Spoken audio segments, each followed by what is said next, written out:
تو ساری زندگی جس طرح کولو میں بیل جتا ہوا ہوتا ہے، کام کاج میں جتے رہتے ہیں اور کمائی کر کر کے لوگوں کی ضرورتیں ہی پوری کرتے رہتے ہیں۔ ایک بیٹی کی شادی کی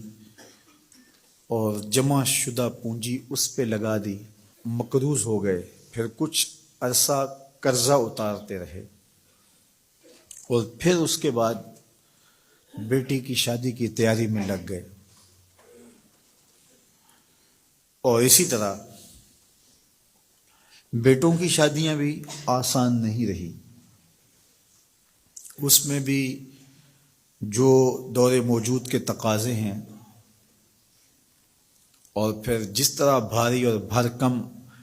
ولیمہ کرنے کا ایک کلچر پیدا ہوا ہے، جس سے آپ یہ معاشرے کو بتانا چاہتے ہیں، اپنی برادری کو بتانا چاہتے ہیں کہ ہم اتنے مؤثر ہیں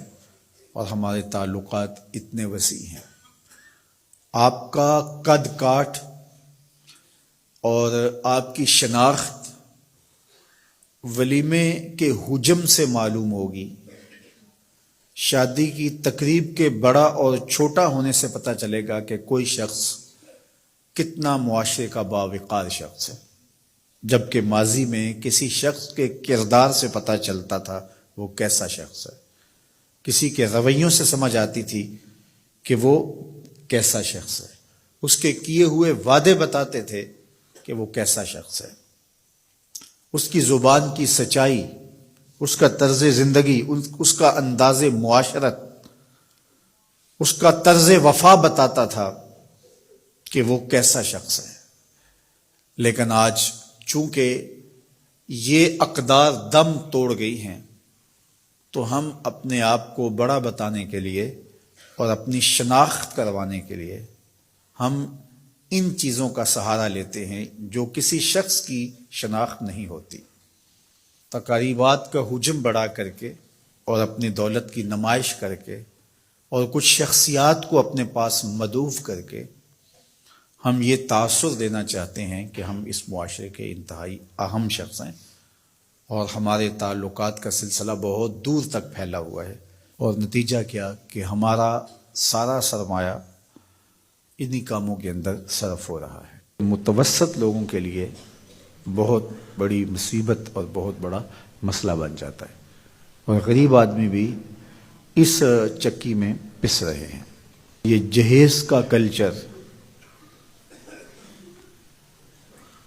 اور یہ لشکر کی صورت میں باراتوں کی آمد،